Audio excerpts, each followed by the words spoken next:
Anda masih menyaksikan Kompas Petang, Saudara. Timnas U23, pelatih Timnas U23, Saudara Gerard van den Berg memastikan pemainnya siap bertempur menghadapi Malaysia dalam laga penentuan Grup A Piala AFF U23 2025. Meski peluang Indonesia untuk lolos ke semifinal terbuka lebar, Van den Berg menegaskan fokus tim sepenuhnya tertuju pada pertandingan kontra Malaysia.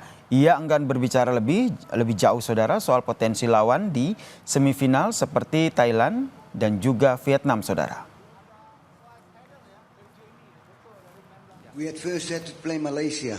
I don't think about the game after. We had to play Malaysia, and I think that's an important game because I think it's also good for the crowd. So I don't think about the game after.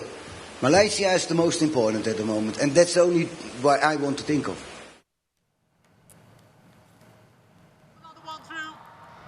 Pelatih Timnas U23 Malaysia, Nafuzi Zain, mengaku tantangan besar yang dihadapi timnya ketika bertemu dengan skuad asuhan Gerard van den Berg. Menurutnya, kekuatan Timnas U23 Indonesia jauh lebih matang karena sebagian besar pemainnya merupakan punggawa Liga 1 dengan pengalaman kompetisi yang tinggi.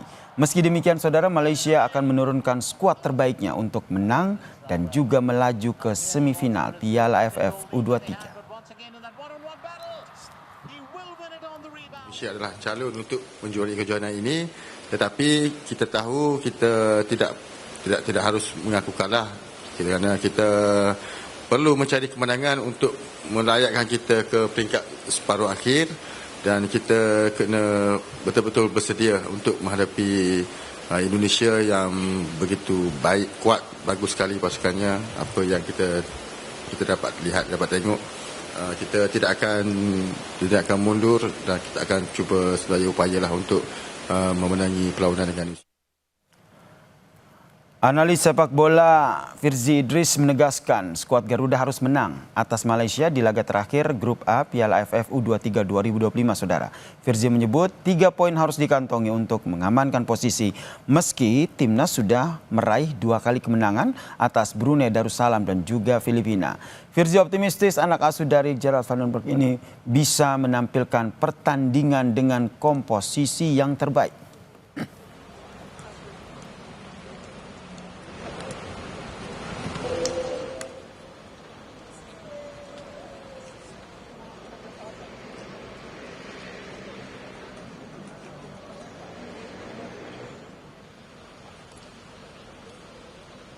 Apapun menurut saya lawan Malaysia adalah suatu pertandingan harus menang, wajib menang, tidak ada kata lain selain 3 poin.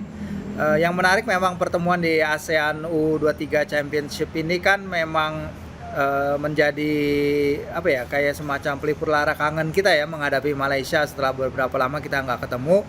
Tadinya timnas senior Malaysia diundang PSSI untuk melakukan laga persahabatan, tapi beberapa kali ditolak. Dan akhirnya sekarang kita bertemu lagi di level Asia U23. Timnas U23 Indonesia kontra Malaysia akan berlangsung pada hari Senin 21 Juli 2025 di Stadion Gelora Bung Karno pukul 8 malam. Pendukung Timnas U23 pun optimistis kemenangan bisa diraih kembali di laga besok untuk mengunci posisi puncak kemenangan Indonesia. Ya, setidaknya 1 poin harus dicapai. 100% menang Indonesia. Skor 3-0. Skor 3-0 ya? Iya. Ada pemain favorit nggak? Pemain favoritnya Marcelino. Marcelino di U23 ya? U23. Oke. Kalau menurut saya sih timnas ini pasti menang ya, karena pemainnya juga bagus-bagus semua. Oke. Prediksi skor? Prediksi skor mudah-mudahan sampai ke 4-0. 4-0. Iya. Ada pemain favorit nggak? Semuanya favorit sih. Favorit. Oke. Optimis saya mudah-mudahan menang juga lagi ya gitu lawan Malaysia. Oke. Mudah-mudahan juga skornya lebih lah itu yang diharapkan. Ada prediksi skor nggak? Bisa sih lebih dari 3 ya kalau bisa. 3-0. Oke. Ada pemain favorit di U23? Semuanya sih saya suka. Oke. Kita akan kupas dan menggali terkait dengan prediksi dan juga bagaimana persiapan serta kekuatan masing-masing dari tim jelang laga Grup A Piala AFF U23, Saudara, antara Indonesia melawan Malaysia bersama dengan Bung Anton Sanjoyo atau akrab saya panggil Bung Joy. Selamat petang Bung Joy. Selamat petang. Bung Joy, ini kita bilang ini laga adu gengsi ya antara Indonesia dan juga Malaysia. Anda membacanya seperti apa nih, meskipun kita sudah menang atas dua pertandingan sebelumnya melawan Brunei Darussalam dan juga Filipina? Ya pasti adu gengsi ya, karena Indonesia dan Malaysia itu kan bersaing di semua lini ya, di semua lini kehidupan, bahkan di makanan pun bersaing. Jadi bagi Malaysia mereka boleh kalah dari siapapun kecuali lawan Indonesia. Indonesia pun begitu. Jadi ini adalah laga yang penuh gengsi, tapi juga krusial buat dua-duanya. Meskipun Indonesia kan sudah 2 kali menang, dan ini sebetulnya satu kaki sudah di semifinal. Meskipun untuk menjadi juara grup harus memang mengalahkan Malaysia, tapi satu kaki sudah di semifinal lah, karena di grup B dan di grup C itu tidak ada poinnya yang lebih baik daripada Indonesia untuk peringkat kedua terbaik. Jadi sebetulnya satu kaki sudah di semifinal. Tapi ya harus dipastikan dengan mengalahkan Malaysia, karena itu akan menjadi modal nanti untuk menghadapi kemungkinan besar kalau tidak Thailand ya Vietnam. Nah ini yang menurut saya ini harus menjadi target betul ya, karena Van den Berg juga sudah bilang, kalau kita bilang lawan Malaysia ini kan sebetulnya penentuan, karena ketika melawan Filipina kan tampak sebetulnya masih begitu banyak kekurangan, dan euforia ketika menghadapi Brunei Darussalam sirna begitu saja ketika menghadapi Filipina yang menurut saya secara kualitas teknis juga sebanding dengan Indonesia, dan Malaysia ini pun sebetulnya hampir samalah dengan Filipina. Sayang mereka kalah di pertandingan pertama melawan Filipina, tapi saya lihat pertandingan mereka ketika menghadapi Brunei Darussalam mainnya juga taktis, beberapa pemain juga tampil sangat bagus ya, terutama pemain tengah dan depan mereka sangat dominan, dan ini yang akan menjadi PR, karena pada pertandingan Indonesia melawan Filipina ada beberapa rotasi yang menurut saya tidak pas di pertandingan itu, terutama yang lini tengah semuanya firm ya, lini depan kan diganti, Hoki Caraka main nggak sangat tidak perform, akhirnya masuk Jens Raven, tapi Jens Raven juga terlambat panas sehingga dia kemudian juga sulit untuk mendapatkan peluang dan shot on target.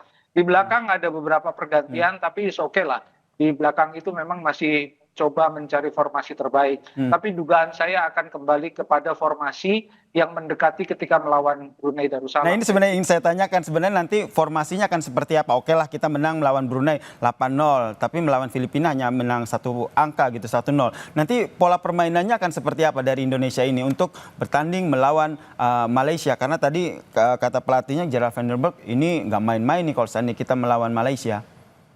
Ya, Malaysia dan Indonesia sama formasinya ya, 4-3-3 itu formasi yang ofensif tapi cukup balance gitu ya. Dan mungkin ada pergantian di lini depan, saya yakin Jens Raven akan kembali menjadi pilihan utama sebagai striker pemain yang betul-betul akan diandalkan untuk mencetak gol. Di belakang kemungkinan besar juga ada penggantian. Mungkin Brandon Schoenemann bisa kembali bermain, tapi yang di lini belakang kemarin saya lihat Kakang bermain juga cukup bagus ya, jadi rasanya sih mereka akan berjuang di antara para pemain untuk menjadi starter 11, dan yang di tengah saya rasa sudah tidak akan tetap ya, ada Arkan, Fikri, Robi Darwis, kemudian Tony. Di sana rasanya sih itu tidak akan tergeser, karena di 2 pertandingan posisi mereka sama-sama firm. Jadi sektor kanan kiri juga Rahmat saya kira akan tetap bermain, dan Raihan juga akan menjadi andalan di sektor sayap. Termasuk sektor menyerang ya, karena ini yang juga menjadi salah satu perbincangan gitu. Dari 2 pertandingan terakhir Anda membacanya seperti apa nih Bung Joy? Ya, pertandingan pertama memang saya melihat Indonesia begitu dominan, tapi itu lebih karena Brunei Darussalam ini kualitasnya sangat jauh ya. Mereka kan kalah 8-0 dari Indonesia, kalah 7-1 dari Malaysia. Jadi rasanya sih memang belum bisa jadi tolok ukur. Yang menjadi tolok ukur adalah pertandingan melawan Filipina. Dan kelihatan betul pressure mereka terhadap Filipina tidak sebaik ketika menghadapi Brunei Darussalam, karena pemain Filipina mereka tidak mau Indonesia mendominasi di lini belakang mereka, sehingga banyak sekali intercept di lini tengah, dan ini yang membuat kesulitan pemain-pemain tengah untuk bisa mengalirkan bola ke depan. Ditambah lagi permainan Hoki Caraka tidak terlalu firm ya, dia buka ruangnya cukup oke, tapi ketika mendapat peluang ngawur semua. Terlebih ini mainnya di GBK ya, jadi harapannya semangat psikologis dari timnas ini juga tetap terpupuk sehingga bisa mengalahkan Malaysia ya dalam laga adu gengsi pada hari Senin besok ya. Ya, mudah-mudahan penontonnya Ini yang kita banyak harapkan ya. Karena, ya, karena penonton ini akan menjadi salah satu faktor yang menentukan permainan Indonesia yang bisa bersemangat sekali. Baik, kita nantikan bersama ya, harapannya Indonesia bisa menang begitu melawan Malaysia di laga timnas ini, saudara. Terima kasih Bung Joy telah bergabung bersama kami di Kompas Petang, telah berbagi perspektifnya terkait dengan penentuan laga grup A Piala AFF U23 2025. Sama-sama, terima kasih.